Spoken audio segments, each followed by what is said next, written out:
Hello दोस्तों, आप सबका स्वागत है एक बार फिर से एस्ट्रो गुरु चैनल पर। मैं आप सभी के लिए लेकर आया हूं टैरो विद कृष्ण में आज एक और सेशन। और आज के लिए जो टॉपिक चूज़ किया है वो है प्यार में झगड़ा आगे क्या होगा। अगर आप किसी रिलेशन में हैं जिसमें आपका किसी के साथ प्यार है, अब देखिए यहाँ पर मैंने स्पेसिफिकेशन नहीं लिया है कि आप मैरिड हैं या अनमैरिड हैं, सिर्फ प्यार में आप दोनों के अगर झगड़ा हो गया है तो आगे क्या होगा, इस पर टैरो की क्या गाइडेंस है, क्या टैरो बताते हैं, यही आज का टॉपिक है। इसी पर आज रीडिंग करूंगा और इसके लिए 3 पाइल्स बनाई गई हैं। तीनों पाइल्स के जो सिंबॉलिक्स हैं वो आपकी स्क्रीन पर अब एक साथ दिखाए जा रहे हैं। आज के सिंबॉलिक्स चूँकि प्यार से जुड़ा मामला है तो मुझे लगा कि लव कैंडल्स को लेना चाहिए। रेड कैंडल पाइल नंबर 1 रहेगा, येलो कैंडल पाइल नंबर 2 और ग्रीन कैंडल पाइल नंबर 3 रहेगा। 3 अलग अलग कलर्स के कैंडल आपकी स्क्रीन पर एक साथ शॉट किए जा रहे हैं। जिस कलर की कैंडल आपको ज़्यादा अच्छी लगती हो या एक अट्रैक्शन सा बन रहा हो उसके साथ में, उसे अपनी पाइल मान लें और उसके अकॉर्डिंग आज की रीडिंग को देखिए, ये आपके साथ रेजोनेट करेगी। हर बार की तरह इस बार भी टाइम स्टैम्प्स को डिस्क्रिप्शन में और कमेंट सेक्शन दोनों जगह पर पोस्ट कर दिया गया है ताकि आपको सुविधा हो। अपनी पाइल की रीडिंग को डायरेक्टली देखने के लिए जब आप टाइम स्टैम्प पर क्लिक करेंगे तो वीडियो फास्ट फॉरवर्ड हो जाएगा और आप डायरेक्टली अपनी पाइल की रीडिंग पर पहुँच जाएंगे। जो लोग मुझसे आज पहली बार जुड़े हैं उन सभी का एस्ट्रो गुरु चैनल पर बहुत बहुत स्वागत है। आप इस चैनल को सब्सक्राइब जरूर करिए, बेल आइकन भी प्रेस करिए, क्योंकि जब आप बेल आइकन प्रेस कर देते हैं तो नए वीडियोस की नोटिफिकेशन आपके मोबाइल फ़ोन पर आनी शुरू हो जाती हैं। और मेरे पुराने व्यूवर्स और सब्सक्राइबर्स, आप सभी के सहयोग और प्यार के लिए बहुत बहुत आभार। आगे बढ़ने से पहले आपको एक बार बता दूं कि मैं एक प्रोफेशनल टैरो रीडर भी हूं। तो आपकी स्क्रीन पर ये नंबर आ रहा है, इसके ऊपर आप कॉन्टैक्ट कर सकते हैं। ये व्हाट्सएप नंबर है, इस पर आपको कॉल नहीं करना है, इस पर केवल मैसेज करिए। मैसेज के थ्रू ही सारी इन्फॉर्मेशन आपको मेरी टीम मेंबर प्रोवाइड करेगी और आपकी हेल्प करेगी मेरे साथ आपके सेशन को बुक करने के लिए। तो चलिए देर नहीं करते हैं, आज की रीडिंग को शुरू करते हैं और आपकी पाइल में मिलते हैं।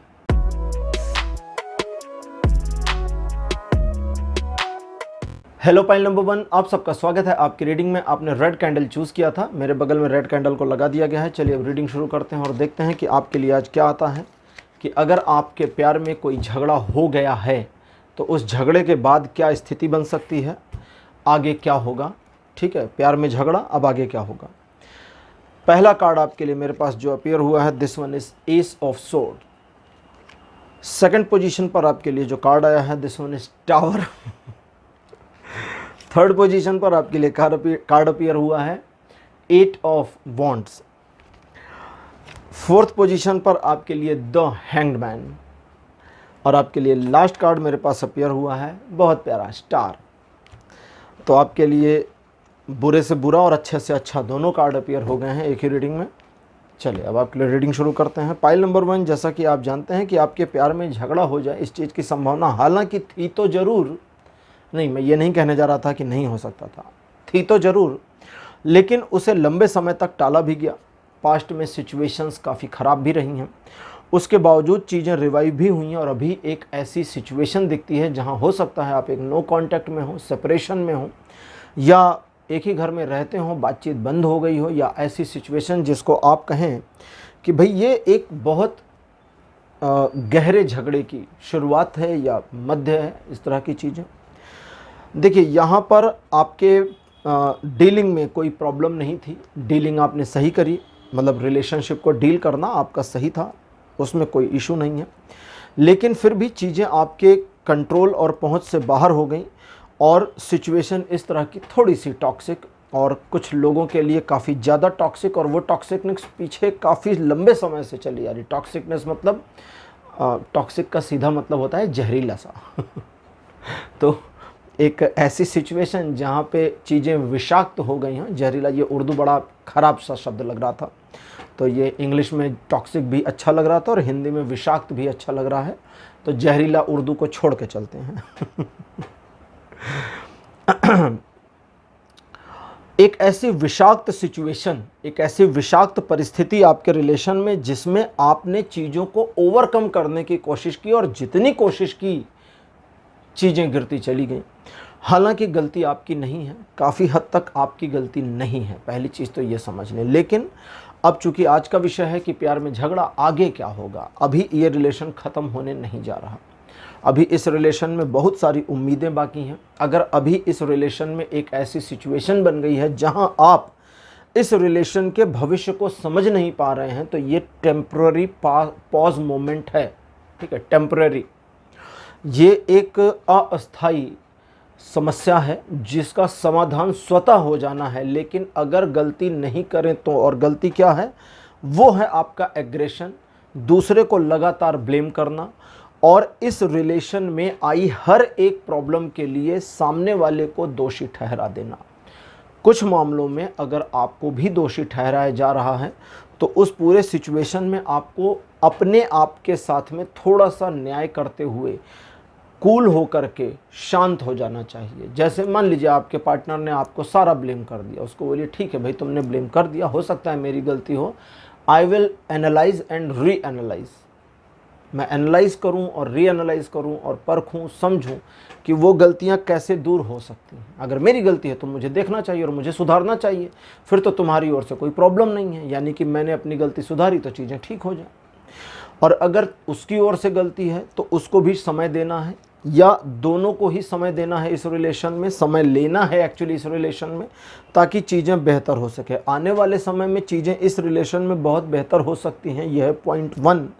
लेकिन अगर अपने ईगो को थोड़ा सा बीच में क्लैश ना करने दें तभी ये चीज़ें होंगी। लेकिन अगर ईगो की क्लैशिंग बीच में ले आते हैं बाई चांस भी, अभी तो नहीं दिखती, अभी तो इतना ईगो नज़र नहीं आता, लेकिन अगर वो ले आते हैं बिना वजह का ईगो बीच में, तो वो इस रिलेशन को और ज़्यादा ख़राब करने का काम कर देगा। और इस रिलेशन में ये जो विषाक्तता बनी हुई है, ये जो टॉक्सिकनेस बनी है, ये और इंक्रीज़ हो जाए इस चीज़ की संभावना भी दिखती है, लेकिन ज़्यादा नहीं दिखती है। क्यों? क्योंकि इस रिलेशन में अभी फिर से रिवाइवल, फिर से रिटर्न होना, फिर से एक होना और प्यार भरे लम्हों, प्यार भरे समय को एक साथ एंजॉय करना बाकी है। अभी बहुत कुछ बाकी है इस रिलेशन में, इसलिए ज़्यादा परेशान अभी तो ना हो। और ये जो पॉज मोमेंट है इसको थोड़ा सा ग्रेसफुली बीत जाने दें। जो ये वाला पॉज है ना, इसे ग्रेसफुली निकलने देना चाहिए, क्योंकि जब ये निकल जाता है तो चीज़ों को ठीक कर देता है। ओरेकल यौगिक पाथ कार्ड्स ले लिए हैं और इनसे देखते हैं कि आगे की इन्फॉर्मेशन क्या आती है। सबसे पहला आपके लिए आया है, यह है स्वाधिष्ठान, स्वाधिष्ठान चक्र। दूसरा कार्ड है तंत्र, बहुत प्यारा कार्ड है। थर्ड पोजीशन पर आपके लिए अनाहत। फोर्थ पोजीशन पर आपके लिए जो कार्ड है यह है मणिपुर। सारे चक्र आ जा रहे हैं भाई। और अंतिम में आपके लिए है धूमावती। अच्छा जी, ये मैं अब समझ गया क्या हो रहा है, इनकी इंटरप्रिटेशन क्या चल रही है और ये क्या आपको बताना चाहते हैं। चलिए आपको एक एक करके बताते हैं। बड़ी प्यारी बातें आई हैं, बड़ी प्यारी इंटरप्रिटेशन है, ध्यान से सुनिएगा। और हाँ, चूंकि यहाँ तंत्रा का कार्ड, धूमावती और चक्रों के कार्ड आए हैं, तो कुछ मामलों में कुछ लोगों के लिए थोड़ी सी डिफ़िकल्टीज़ हो सकती है। अब आगे की जो रीडिंग चलेगी थोड़ी सी साइकिक जा सकती है। साइकिक रीडिंग में जब रीडिंग साइकिक हो जाती है ना, तो वो कभी कभी ना थोड़ा सा वाइड चली जाती है, तो इसे आपको रिपीट सुनना पड़ेगा दोबारा, ठीक। थोड़ा समय ज़रूरत हो तो ले लें, बीच में एक छोटा सा गैप ले लें, एक आध दिन का या कुछ घंटे का या कुछ मिनटों का, और दोबारा रीडिंग सुने, समझ में आ जाएगा। चलिए शुरू करते हैं।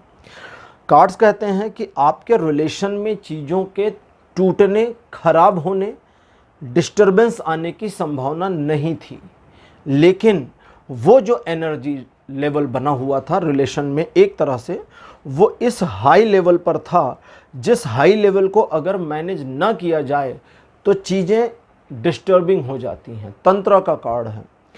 तंत्र दुनिया में जितने भी धर्म हैं, या इसको इस तरह समझें कि धर्म के जितने भी स्वरूप हैं, उनमें सबसे ज़्यादा गहरे रहस्यों वाला तंत्र ही है। तंत्र के बारे में बड़ी भ्रांतियाँ भी हैं और गलत भी नहीं हैं भ्रांतियाँ। कुछ ऐसे लोग जो तथाकथित तांत्रिक बन गए, झूठ मूठ के, झाड़ फूक वाले, उन्होंने बड़ा आडंबर फैला दिया। तंत्र विशुद्ध विज्ञान है। तंत्र क्या है? तंत्र एक विज्ञान है। विज्ञान भैरव तंत्र, ये भगवान शिव की पुस्तक का नाम है। विज्ञान भैरव तंत्र, भैरव के तंत्र का विज्ञान, ये उस किताब का नाम है। शिव और पार्वती के संवाद हैं। तो तंत्र अपने आप में एक विशुद्ध विज्ञान है। देखिए, सनातन धर्म इतिहास जो है, जो हमारा सनातन धर्म है, ये हर धर्मों से थोड़ा डिफर क्यों है? क्योंकि इसके बारे में दो तीन बातें कहूँ, ध्यान से सुने। आयुर्वेद, आयु का मतलब होता है हमारी एज। आयु से संबंधित वेद, वेद एक धार्मिक पुस्तक का नाम है। तो वेदों का एक पार्ट है आयुर्वेद। धर्मशास्त्र में चिकित्सा पद्धति का आना किसी और आपको रिलीजन में नहीं मिलेगा। तो ये सनातन में है। और ऐसे ही विज्ञान भी हमारे यहाँ पर है, सनातन में ही है। ज्योतिष एक बहुत बड़ा विज्ञान अपने आप में है। नासा की जो ऑब्जर्वेटरी है वो सूर्य ग्रहण और चंद्र ग्रहण का जो समय बताते हैं, पंडित जी 50 रुपए के पत्रा को देखकर भी बता सकते हैं, और दोनों का टाइमिंग एक्यूरेट आता है बिना इधर उधर 1 सेकंड की भी गलती के। और उनकी ऑब्जर्वेटरी तो अभी हाल ही में बनी है। अगर हम थोड़ा पीछे जाएं तो ज़्यादा से ज़्यादा कितना जाएंगे, 40-50 साल पीछे चले जाएंगे। लेकिन जो हमारा पंचांग है ये युधिष्ठिर के समय से चला आ रहा है। और अगर युधिष्ठिर वाले को एक बार छोड़ भी दें तो भी, राजा विक्रमादित्य से जोड़ें तो भी लगभग 2000 साल के आसपास हो चुके हैं हमारे पंचांग को, जो कंटिन्यूअस चला आ रहा है। और एक्यूरेसी पूरी है, कंप्लीट है। जैसे सनातन धर्म में जो लोग नहीं जानते वे जाने, कभी कभी 13 महीने का साल होता है, एक अधिमास होता है। और इस पर थोड़ी सी रिसर्च भी हुई थी साइंटिस्ट ने कि ये 13 महीने का साल कैसे करते हैं। और वो जो 13 महीने का साल है वो चीज़ों को एक्यूरेट करता चलता है।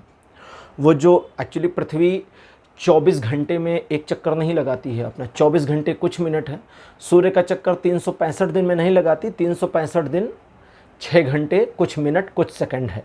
वो जो बीच का टाइम गैप है घूमने में और सूर्य का चक्कर लगाने में, ये सारी चीज़ों को सनातन धर्म कैलेंडर जो है ये एडजस्ट करता चलता है। और सारी चीज़ें एडजस्ट होती चलती हैं, इसलिए एक अधिमास बढ़ता है कभी कभी।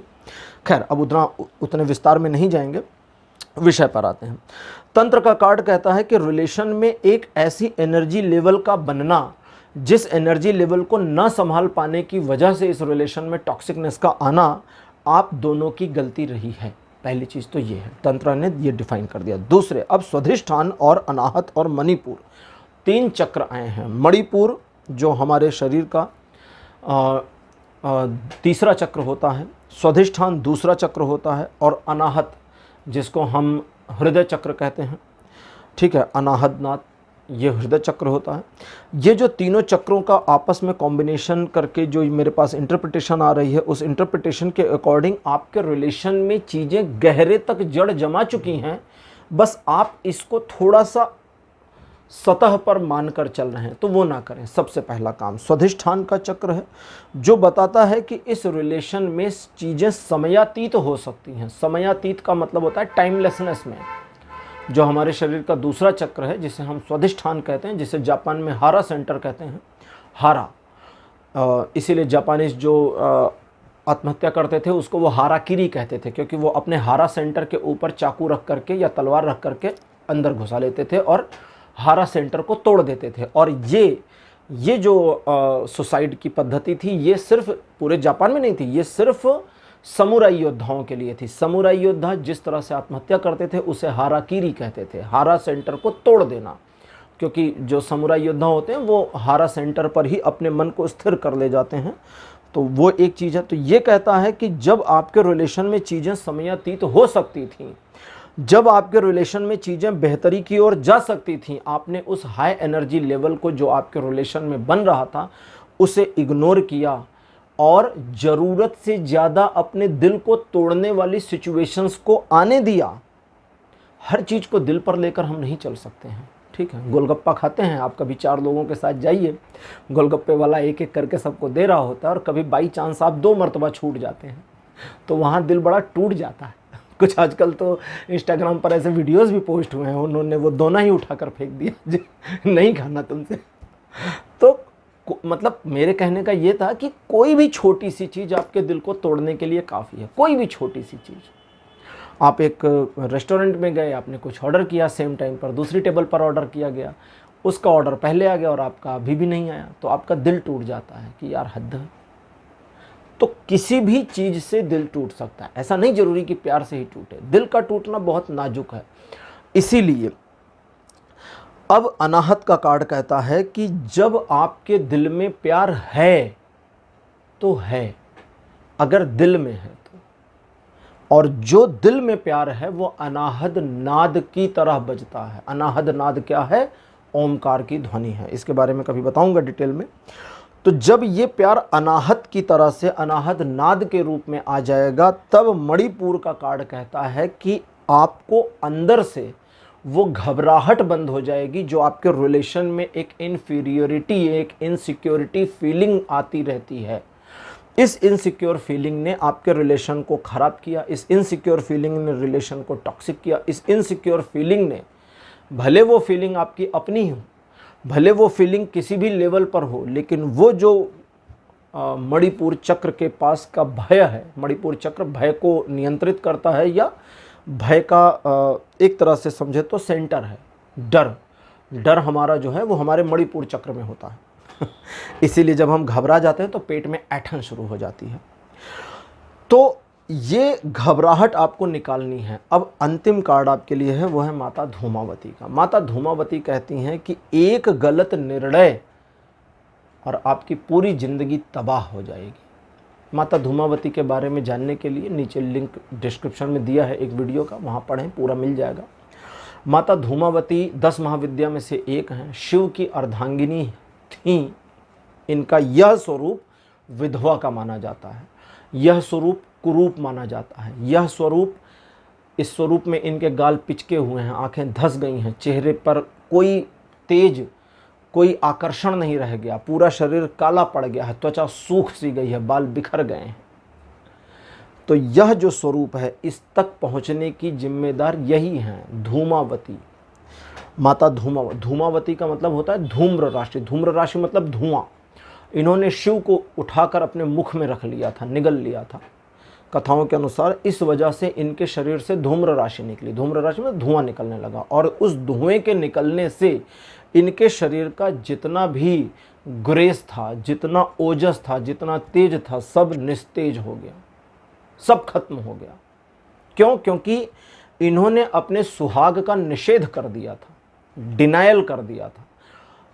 अब इस चीज को थोड़ा समझें। माता पार्वती के स्वरूप को हम कहते हैं शक्ति।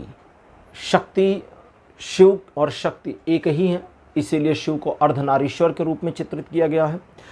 शिव को अर्धनारीश्वर के रूप में इसलिए चित्रित किया जा सका, ये दुनिया का अकेला ऐसा रिलीजन है जिसने अपने सर्वोच्च देव को अर्धनारीश्वर भी कहा है, आधे पुरुष और आधे स्त्री, क्योंकि उनके ही भीतर में शक्ति भी है और उनके ही भीतर में शिव भी हैं। शक्ति के बिना शिव और शिव के बिना शक्ति अधूरी है। सौंदर्य लहरी में पहले ही श्लोक में आचार्य कहते हैं कि हे माता, आपकी शक्ति के इकार स्वरूप के बिना शिव शव हो जाते हैं, उनका अस्तित्व नहीं रहता। आपका होना जरूरी है शिव के अस्तित्व के लिए। और आगे कहते हैं कि जब सृष्टि प्रलय काल में चली जाएगी, ध्यान से सुनिएगा, जब ये यूनिवर्स खत्म होगा, ये पूरा ब्रह्मा का या शिव का बनाया हुआ पूरा प्रपंच जब नष्ट हो रहा होगा, तो अमृत पान किए हुए देवता भी नष्ट हो जाएंगे। ब्रह्मा और विष्णु आयु पूरी होने पर काल के गाल में समा जाएंगे, लेकिन शिव और आप रह जाते हैं, क्योंकि अगली सृष्टि आपके नर्तन से पुनः आरंभ होती है। इसीलिए अभी तो कुछ साइंटिस्ट भी कहने लगे हैं कि this universe is nothing but the dance of, cosmic dance of God. God का एक कॉस्मिक डांस है ये, क्योंकि हर चीज घूम रही है, हर चीज एक लय में है, और वो लय आप अपने जीवन से अगर निकाल देंगे तो आपके रिलेशन में चीज़ें खराब हो जाएंगी। तो अब ये नहीं करना है, और आपके जीवन में प्यार में झगड़े के बाद चीज़ें बेहतरी की ओर घूमेंगी। और धूमावती का कार्ड मणिपुर के साथ कहते हैं कि ये दोनों कार्ड की इंटरप्रिटेशन कि उस भय से अपने आप को ओवरकम करना है, हटा लेना है जो आपके रिलेशन में चीज़ों को ख़राब करता है, क्योंकि चीज़ें बेहतर हो रही हैं और बेहतर हो जाएंगी, लेकिन वो बेहतरी कंटिन्यू और कंसिस्टेंट रहे, ये जिम्मेदारी आपकी है। इसी जिम्मेदारी को कैसे निभाएंगे, ये सारी रीडिंग अभी मैंने आपको यही बताई है। तो पाइल नंबर 1 आपके लिए रीडिंग को यहीं क्लोज़ करता हूँ, और आपके लिए कंक्लूज़न यही है कि आपके प्यार में झगड़ा भले हो गया, मनमुटाव भले हो गया, थोड़ा सा बिछोह भले हो गया, बट चीज़ें वापस ठीक हो रही हैं। थोड़ा इंतज़ार करें। हर पर्सन के लिए टाइमलाइन थोड़ी अलग होगी, उनके रिलेशन और उनके झगड़े के थोड़े से मोड के हिसाब से, और कितनी जल्दी आप एक दूसरे को समझते, आत्मसात और एडॉप्ट करते हैं उसके हिसाब से। इसलिए मैंने टाइमलाइन नहीं ली, मुझे मना कर दिया यहाँ पर टाइमलाइन के लिए। तो चीज़ें बेहतर होंगी, लेकिन जब बेहतर होंगी तो उनको कंसिस्टेंट कैसे रखें, उस पर ये सारी रीडिंग मैंने आपको बता दी है, इसको ध्यान रखिएगा। पाइल नंबर 1 आपके लिए आज की रीडिंग यहीं क्लोज करता हूँ। आज की रीडिंग, आज का विषय आपको कैसा लगा, अपने अनुभव, अपने एक्सपीरियंस को कमेंट सेक्शन में ज़रूर लिखिएगा। इस वीडियो को लाइक करिए, शेयर करिए और चैनल को सब्सक्राइब करना मत भूलिएगा। अगले वीडियो में आपसे फिर मिलूँगा। Bye bye.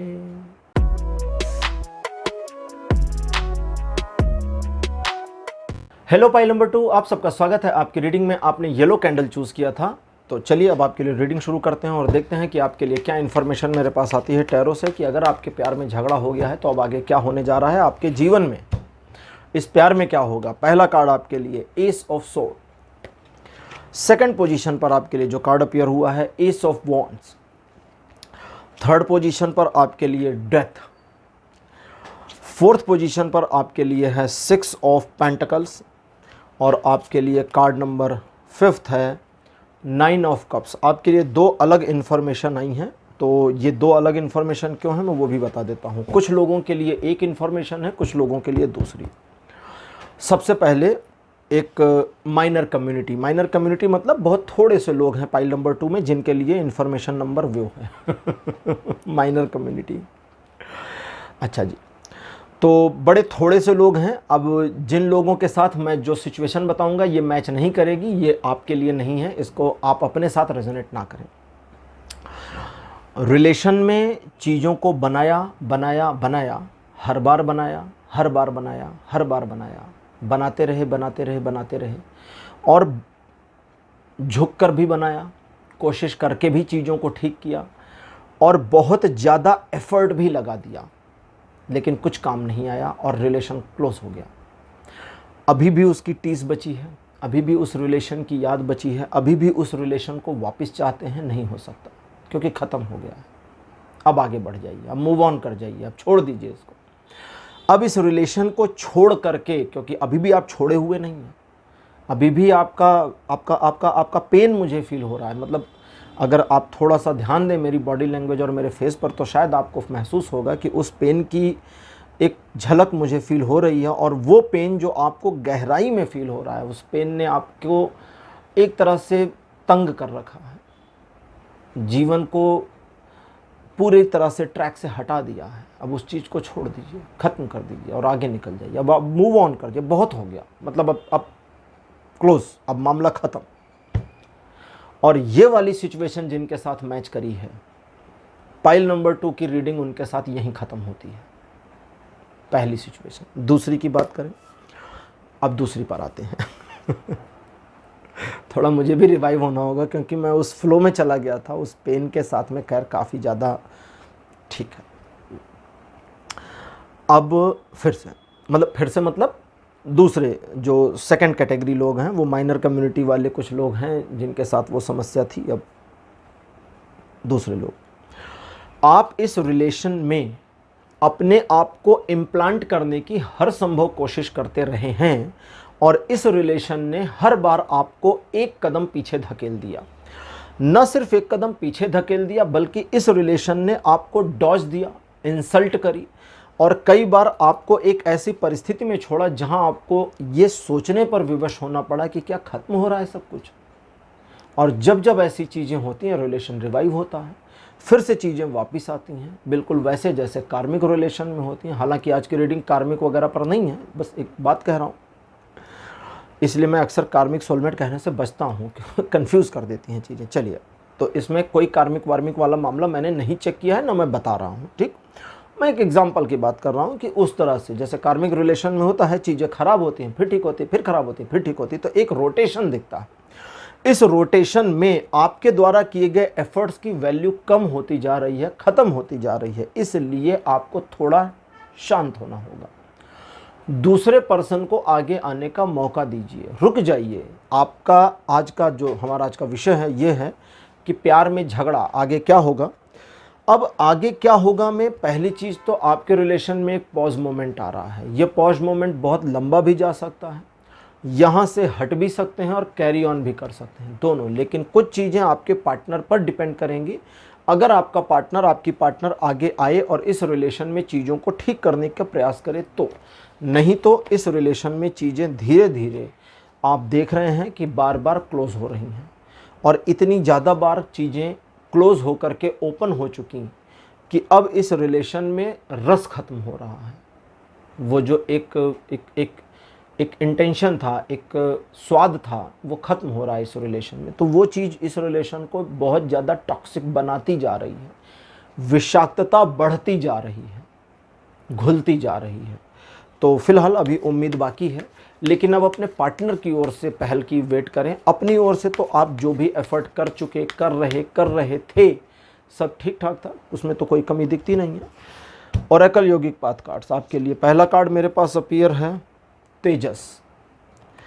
सेकंड पोजीशन पर आपके लिए कार्ड अपीयर हुआ है सत्य।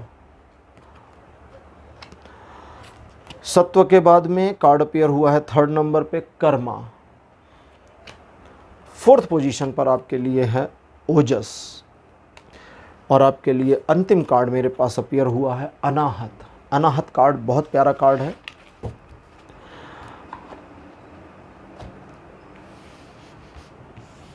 पाइल नंबर 2, कुछ चीज़ों को आप ठीक से समझें।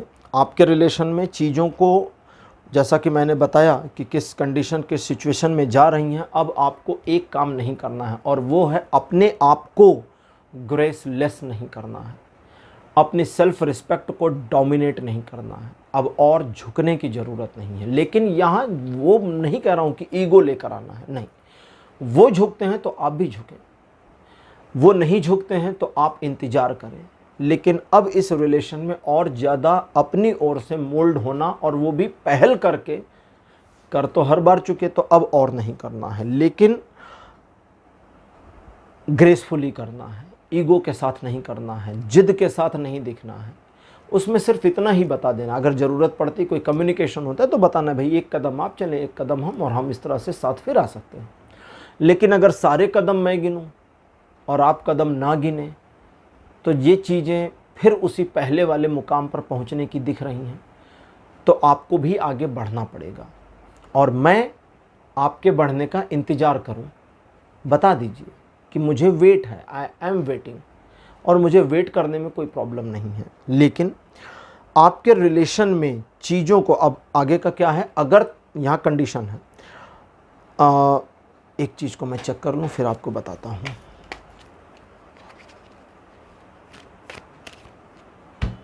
ठीक है, पॉसिबिलिटी है आपके पार्टनर के आगे बढ़ने की। ठीक है, S of the pentacles appear हुए हैं, तो पॉसिबिलिटी है आपके पार्टनर के भी आगे बढ़ने की। और अगर वो आगे बढ़ जाते हैं तो इस रिलेशन में चीज़ें थोड़ी ऑटोमेट हो जाएंगी। और ऑटोमेट क्या होंगी, आप दोनों के प्यार में एफर्ट का लेसनेस में आ जाना। और जब तक प्यार एफर्ट लेस ना हो जाए, बिना एफर्ट के प्यार ना हो जाए, बिना एफर्ट के प्यार ना चले, तब तक वो किसी काम का प्यार है नहीं, फिर तो वो बेकार चीज़ है। और यहाँ आपको न सिर्फ अपनी रिस्पेक्ट बल्कि उसकी रिस्पेक्ट का भी ध्यान रखना है। आप दोनों अपने आप को जितना ज़्यादा एक ग्रेसफुल रिलेशन की ओर बढ़ाने का प्रयास करेंगे, चीज़ें उतनी बढ़ेंगी और आपके बीच में प्रेम संबंध और बेहतर होंगे। लेकिन यहाँ हो नहीं रहा है, यहाँ बस आपका पार्टनर आता हुआ दिख रहा है। लेकिन चीज़ें आपको और आपके पार्टनर को मिलके करनी पड़ेंगी। यहाँ चीज़ें ऑटोमेटिक सेट पे नहीं जा रही हैं। ऑटोमेटिक सेटअप में सिर्फ इतना ही है कि एक बार आपका पार्टनर आगे बढ़े तो कुछ समय के लिए एफर्टलेसली लव शुरू हो जाएगा। लेकिन वो जो एफर्टलेसलीनेस है, उस एफर्टलेसलीनेस को कंटिन्यू करना आप दोनों की रिस्पॉन्सिबिलिटी होगी। अगर आप अपनी रिस्पॉन्सिबिलिटीज़ पे पूरे उतरते हैं तो रिलेशन और अच्छा बेहतर होता चला जाएगा, ऊर्ध्वगामी होगा, यानी कि ऊपर की ओर बढ़ेगा। अब इसमें एक और चीज़ इन्वॉल्व होती है, किसी तीसरे की एडवाइस, इंटरफेरेंस बिल्कुल बर्दाश्त ना करें अपने रिलेशन में। खुद आप दोनों द्विपक्षीय मामले को सुलझाने को काफ़ी हैं।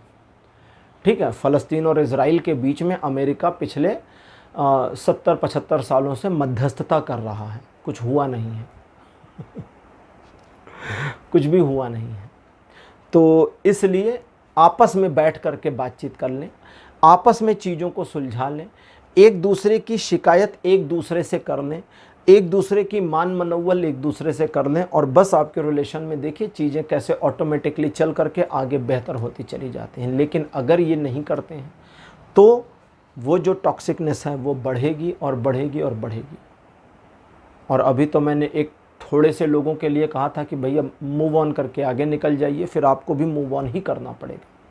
तो अभी मूव ऑन की स्थिति नहीं है, अभी बचाया जा सकता है, संभाला जा सकता है, लेकिन एक कदम आप, एक कदम वो, फिर एक कदम आप, फिर एक कदम वो, और दोनों मिलें तो चीज़ों को बेहतर करें। ये करेंगे तभी हो पाएगा। तो अगर सिचुएशन ऐसी बनी है और आपके पार्टनर की ओर से थोड़ी सी एफर्ट्स कम दिख रही है, तो अगर आपके पार्टनर मान जाए, जोर ज़बरदस्ती नहीं करना, बांध के नहीं करना उसको कि चेयर में बांध दें अपने पार्टनर को। अगर वो मान जाए तो मेरा ये वीडियो उनको दिखाएं, ये पाइल नंबर 2 की रीडिंग उनको सुनाएं, और उनको खुद कहें। सुनाने के बाद उसको ज्ञान नहीं देना कि देखो ये समझा रहे हैं तुमको ये करना है, नहीं, ये नहीं करना है, थोपना नहीं है। उनको कहना है कि अगर तुम्हें कुछ लगता है कि कुछ तुम्हें ठीक करना चाहिए ये सुनने के बाद, तो तुम खुद से ठीक करो। उसको बिल्कुल आइडिया नहीं देना है, इंटरफेयर नहीं करना है, इस चीज़ का ध्यान रखें। तो पाइल नंबर 2 आपके लिए आज की रीडिंग को यहीं क्लोज करूँगा। आज की रीडिंग आपको कैसी लगी, अपने अनुभव, अपने एक्सपीरियंस कमेंट सेक्शन में ज़रूर लिखिए। इस वीडियो को लाइक करिए, शेयर करिए और चैनल को सब्सक्राइब करना मत भूलिएगा। अगले वीडियो में आपसे फिर मिलूँगा। Bye bye.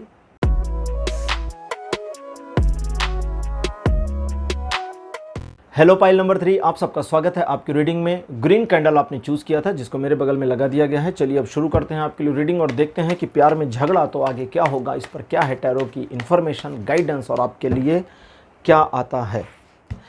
आपके लिए कार्ड नंबर 1 मेरे पास अपेयर हुआ है the hanged man. Second position पर आपके लिए कार्ड अपेयर हुआ है king of cups. Card number 3 आपके लिए अपेयर हुआ है द टावर। कार्ड नंबर 4 आपके लिए अपेयर हुआ है क्वीन ऑफ कप्स। हंस इसलिए रहा हूँ कि 2 पाइल की रीडिंग करके तीसरी पर आया हूँ, और हर एक रीडिंग, चूँकि आज का विषय मेरा झगड़े का है ना, तो झगड़ा दिख भी रहा है। दोनों पाइल में भी झगड़े वाले कार्ड्स आए थे, इस पाइल में भी झगड़े वाला कार्ड आ गया है। और लास्ट कार्ड आपके लिए अपेयर हुआ है द एम्परर। ये अच्छा नहीं है कि द एम्परर का कार्ड आपके लिए आखिरी में आया है, ठीक है। चलिए बताता हूँ अब आपको। देखिए, पुरानी चीज़ों को ठीक करने के लिए कभी कभी कहते हैं ना कि मिट्टी मत डालिए, ठीक, सॉरी बोल दीजिए। मिट्टी डालने का मतलब क्या होता है कि अगर कहीं कोई खाई बन गई है, उस खाई को पाटने के लिए एफर्ट करना होगा। चुटकी से उठा कर मिट्टी नहीं डालना है। खाई एक गहरा गड्ढा बन गया है, अब उस गड्ढे को पाटना है, कम करना है, ख़त्म करना है, तो एक्चुअली एफर्ट करना होगा। आप एक एक चुटकी उठाकर मिट्टी डालें, कुछ नहीं होने वाला उससे। इसको कहते हैं मिट्टी मत डालो, सुना होगा ना ये कहावत आपने। आपके रिलेशन में चीज़ें शुरू में भी बहुत अच्छी तो नहीं दिख रही हैं, अभी भी बहुत अच्छी नहीं दिख रही। हालांकि अभी आप अच्छे इंसान दिख रहे हैं, अभी आप इस रिलेशन में चीज़ों को ठीक करने के लिए काफ़ी एफर्ट वाले पर्सन दिख रहे हैं, और आप चाहते हैं चीज़ें ठीक हो जाएं। हालांकि इस रिलेशन में आपकी कैजुअलनेस ने, आपकी इग्नोरेंस ने भी चीज़ों को ख़राब किया है। आप एक तरह से कह सकते हैं कि इस रिलेशन की जो स्टार्टिंग थी वो ही बहुत डिस्टर्बिंग थी, या ख़राब थी, या ख़राब हो गई, या ख़राब कर दी, सब कुछ इस सब में इन्वॉल्व है। तो आपके लिए आज का जो विषय है उसमें एक लाइन का फ्यूचर क्या है कि झगड़े के बाद आगे क्या होगा, और झगड़ा। मैंने कहा ना एम्परर का कार्ड अच्छा नहीं। एम्परर का कार्ड एक योद्धा माना जाता है। इनकी मैं जनरल मीनिंग बता रहा हूँ, अभी तो मैं इनको क्लोज कर देता हूँ, इंटरप्रिटेशन नहीं, सिर्फ जनरल मीनिंग। ये योद्धा माने जाते हैं जो युद्ध से पीछे नहीं हटते, ये जनरल मीनिंग है। अब इनकी इंटरप्रिटेशन क्या है, ये कहते हैं कि मैं अपने ईगो को कम ना करूं, चाहे जो हो जाए, रिलेशन रहे चाहे जाए। ये इनकी लाइन है, इसलिए मैंने कहा अच्छी लाइन नहीं आ रही है। इस लाइन के साथ इस रिलेशन को नहीं सर्वाइव किया जा सकता, नहीं चलाया जा सकता, नहीं बनाया जा सकता। आपकी प्रेजेंट की जो सॉफ्टनेस है, ये सिर्फ दिखावा है, सिर्फ आडंबर है। बुरा मत मानिए, मैं डांट रहा हूँ आपको, थोड़ा सा कम करता हूँ, कोशिश करता हूँ ऐसा ना करना पड़े, लेकिन क्या करें, मेरे पास जैसी इन्फॉर्मेशन आती वैसी बताता चलता हूँ। तो आपको ये समझना होगा, और यहाँ पर कार्ड कहता है सिर्फ आपको नहीं, आपके पार्टनर को भी समझना होगा कि अच्छे होने का ढोंग करने से काम नहीं चलेगा, अच्छा होना पड़ेगा अगर इस रिलेशन को बचाना है। नहीं तो ये रिलेशन तो अभी और झंझटों में जा रहा है। अभी क्या झंझट आई है, अभी तो और आएंगी, अभी तो और टकराव होगा, ईगो क्लैशेस होंगे, अभी तो और बिजलियां कड़केंगी, चिंगारियां निकलेंगी। इस रिलेशन में चीज़ें उस ढंग से नहीं चल रही जिस ढंग से आप सोचते हैं दिमाग में, या आपका पार्टनर सोचता है। आपके पार्टनर की सोच ले ले। आपके पार्टनर की सोच ये है कि इस रिलेशन में सब कुछ अच्छा रहे, मेरे हिसाब से ठीक चले, मुझे प्रायोरिटी मिले, मेरी रिस्पेक्ट हो, मुझे मैं मेरा। आपकी सोच क्या है? कि ज़्यादा एफर्ट ना करना पड़े, ये समझ जाए, और ये समझ में इसकी आता नहीं। ये प्रॉब्लम हो गई है। आप थोड़ा करके ज़्यादा की उम्मीद करते हैं, कहीं कहीं ज़्यादा करते हैं तो उसे ओवर लगने लगता है। तो ये एक ऐसी सिचुएशन हो जाती है जहाँ चीज़ें थोड़ी उल्टी पुल्टी हैं। पिलर बनाना है, 2 ईंटें उसने रखी, 2 आपने 4 रखी, पिलर स्टेबल होगा ना। उसने 2 रखी, आपने आधी रख दी, पिलर गिर पड़ेगा। आपने 4 रख दी, उसने नहीं रखी, फिर पिलर गिर पड़ेगा। समझें इस चीज़ को। दोनों को, गाड़ी के 2 पहिए, एक पहिया साइकिल का एक ट्रैक्टर का नहीं चलेगा, दोनों साइकिल के होंगे तो चलेगा, दोनों ट्रैक्टर के होंगे तो चलेगा। तो दैट मीन्स कि आप दोनों को एक दूसरे का पूरक बनना पड़ेगा, थोड़ा सा समझना पड़ेगा, थोड़ा अंडरस्टैंडिंग करनी पड़ेगी, थोड़ा ईगो को डाउन, थोड़ा क्या, एम्परर का कार्ड जब मैं थोड़ा बोलता हूँ तो इधर से आता है कि ईगो को तो ढेर सारा डाउन करना पड़ेगा, ईगो के मीटर को ही बंद करना पड़ेगा। और ईगो के मीटर को अगर बंद कर दें तो क्वीन ऑफ कप्स, फिर ये फेस डाउन। फिर क्वीन ऑफ कप्स बताती कि इस रिलेशन में चीज़ें बेहतर हो सकती हैं, लेकिन पॉसिबिलिटी है, मे बी है। इस मे बी को एक्टिव करने के लिए कोशिश करनी पड़ेगी, मेहनत करनी पड़ेगी, और बिना मेहनत के काम होगा नहीं। पाइल नंबर 3 आपके लिए लेते हैं ओरेकल योगिक पाथ कार्ड्स और देखते हैं कि ओरेकल कार्ड्स आपके लिए क्या इन्फॉर्मेशन देते हैं। अब क्या आता है ओरेकल कार्ड्स में। आपके लिए कार्ड नंबर 1 मेरे पास जो अपीयर हुआ है, दिस वन इज धारणा।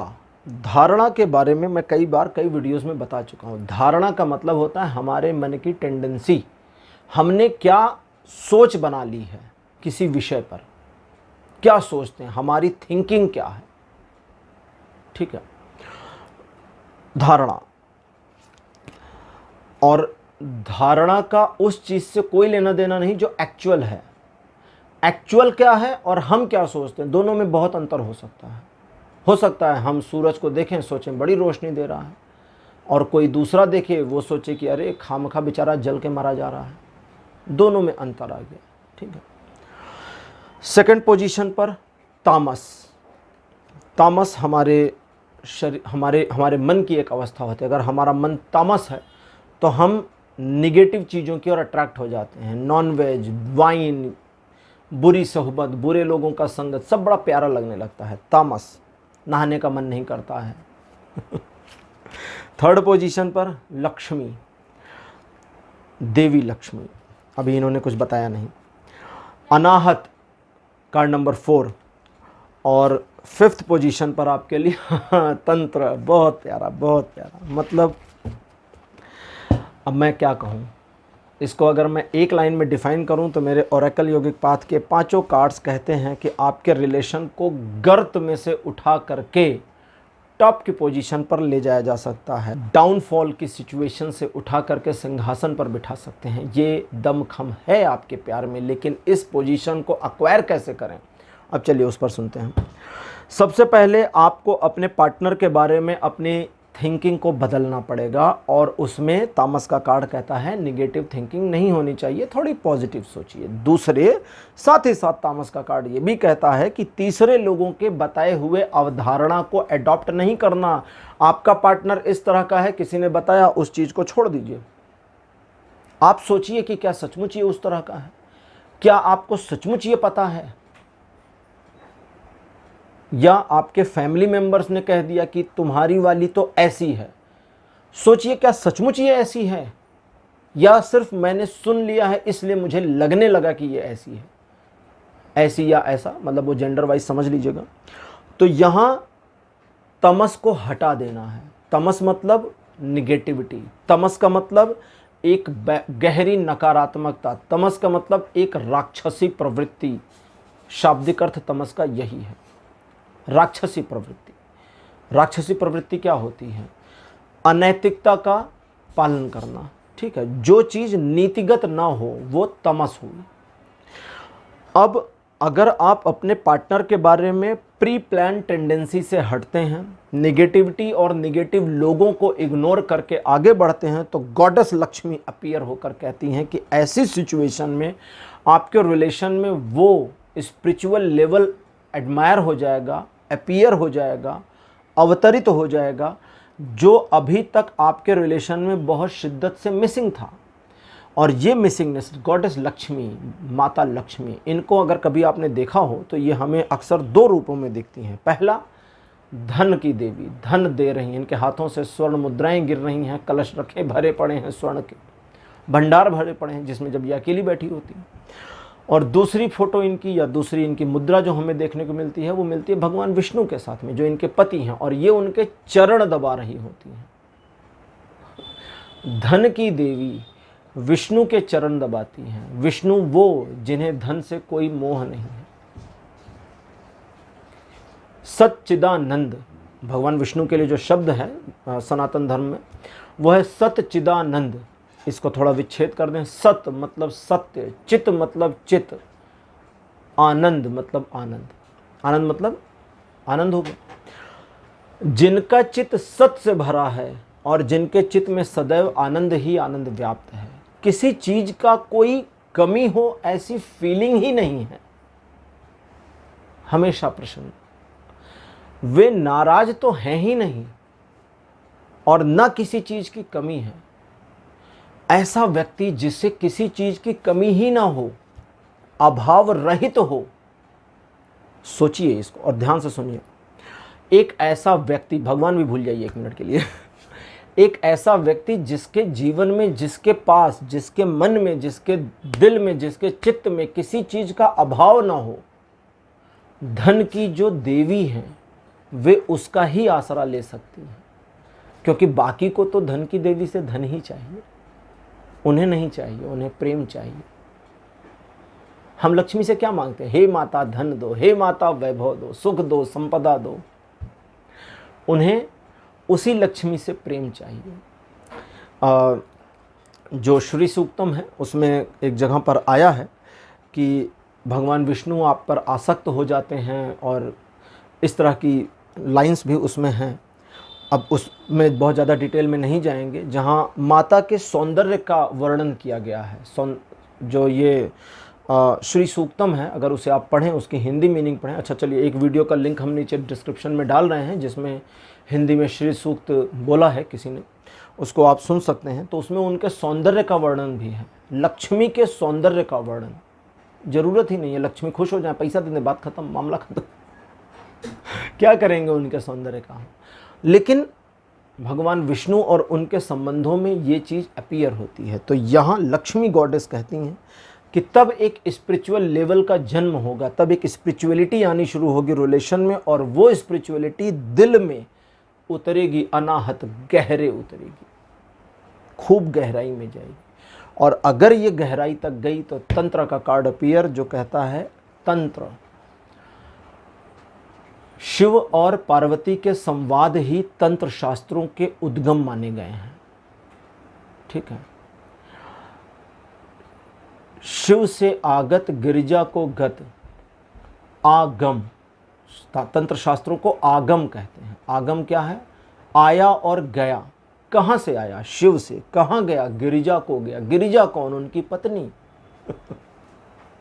इसलिए इसको आगम शास्त्र कहते हैं। आगम शास्त्र क्यों? क्योंकि इनसे, ये एक ऐसे शास्त्र हैं जो, शास्त्र का मतलब तो होता है जो लिखा पढ़ा गया है, लेकिन ये एक ऐसी चीज है जो ना शुरू की गई ना खत्म की जाएगी। ये है एग्जिस्ट करती ही करती है। इसके एग्जिस्टेंस नॉन एग्जिस्टेंस का सवाल ही नहीं है। This is just like Shiva, just like Parvati, just like Shakti. ये उन्हीं की तरह से है, एकाकार में है। अब तंत्र क्या है? तंत्र का कार्ड कहता है कि जब वो गहराई तक उतर जाए दिल में, तब आपके बीच प्रेम का वह फूल खिलेगा जो नहीं मुरझाएगा, जिसमें डिमांड नहीं होगी, जिसमें एफर्ट नहीं होगा, जिसमें एक दूसरे के प्रति सिर्फ समर्पण का भाव होगा। और यही समर्पण का भाव आपके रिलेशन को बेहतर कर सकता है। लेकिन अगर आप इन चीज़ों को फॉलो करते हैं तभी ये मिलेगा, नहीं तो एम्परर का कार्ड अपीयर है और वो बताता है कि चीज़ें ईगो में जाने वाली हैं और ईगो इस रिलेशन को ख़राब करने वाला है। तो उम्मीद है आप चीज़ों को समझ गए होंगे कि कैसे करना है, क्या करना है। तो मुझे पता है आज की रीडिंग थोड़ी सी डिफ़िकल्ट भी रही है, तो अगर रीडिंग कभी डिफ़िकल्ट ज़्यादा लगे और कुछ चीज़ें जब स्पिरिचुअल चीज़ें चलनी शुरू होती हैं तो बड़ी डिफ़िकल्ट चीज़ें आ जाती हैं, मुझे मालूम है क्योंकि मैं रीड करता हूँ, मुझे भी समझ में आता है। तो उसे आपको दोबारा सुनना पड़ेगा ताकि आप उसको ठीक से क्लियर समझ पाएँ, अंडरस्टूड कर पाएँ। तो फिलहाल पाइल नंबर 3 आज की रीडिंग यहीं तक आपके लिए, आज की रीडिंग यहीं क्लोज़ होती है। आज की रीडिंग कैसी लगी, अपने एक्सपीरियंस, अपने अनुभव कमेंट सेक्शन में ज़रूर लिखिएगा। इस वीडियो को लाइक करिए, शेयर करिए और चैनल को सब्सक्राइब करना मत भूलिएगा, और थोड़ा शेयर करिए अपने दोस्तों और फैमिली फ्रेंड्स में मेरे चैनल को, ताकि थोड़े सब्सक्राइबर्स की संख्या जल्दी बढ़े। तो उम्मीद है आप मेरी हेल्प ज़रूर करेंगे।